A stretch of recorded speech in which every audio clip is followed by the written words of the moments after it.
My father always said family was everything. He built his small construction company from nothing, worked 16-hour days for decades, and raised 2 sons after our mother passed away when I was just 12. He never remarried.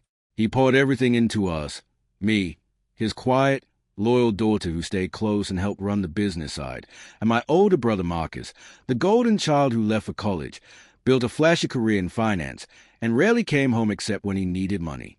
Dad got sick suddenly, pancreatic cancer that moved fast. In his final months, he made me promise I would take care of the family home and the company he loved so much. I sat by his hospital bed holding his hand as he whispered, "Everything I have is for both of you, but you were always the one who stayed, Emily.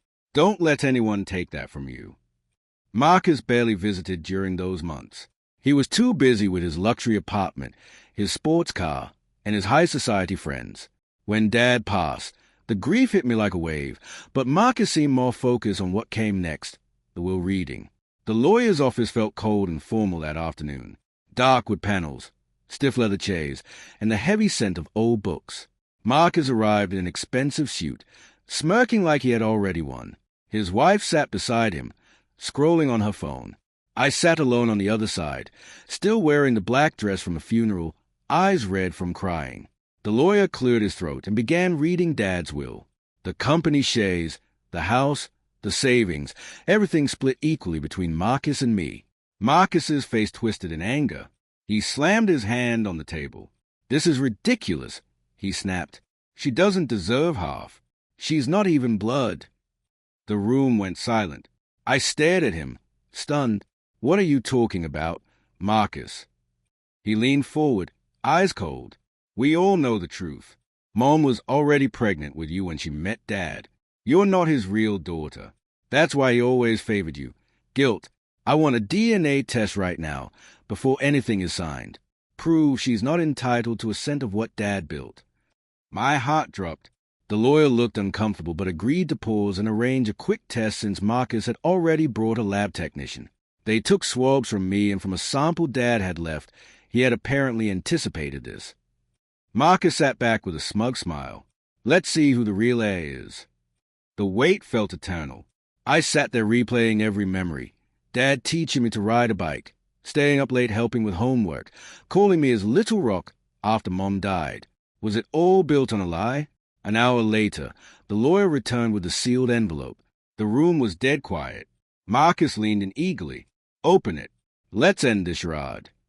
The lawyer opened the envelope slowly. He read the results once, then again.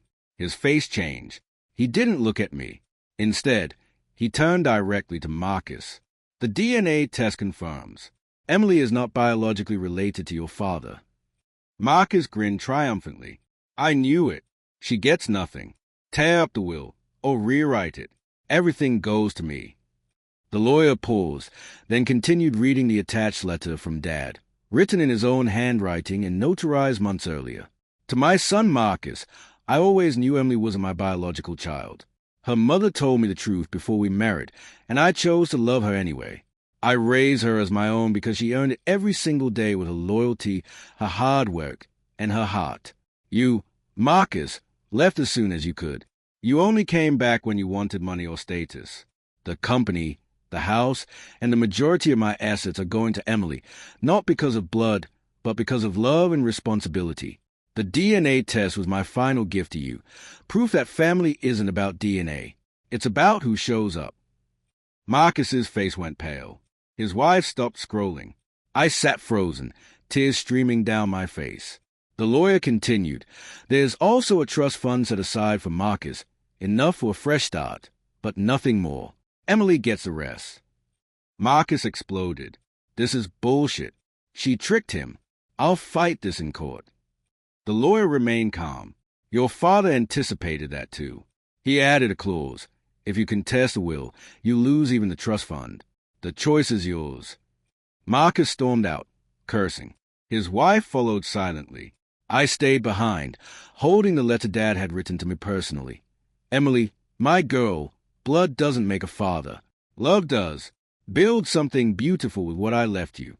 And forgive your brother if you can, but never let him take what you own." Months later, I took over the company. I expanded it slowly, honoring Dad's values. Marcus tried to apologize once, half-hearted, mostly about money, but I kept my distance. Some betrayals cut too deep. Dad's final lesson stayed with me. Family isn't proven by a DNA test. It's proven by who stays, who sacrifices, and who chooses love over blood. And in the end, the person who tried to take everything lost far more than money. He lost the only real family he had left.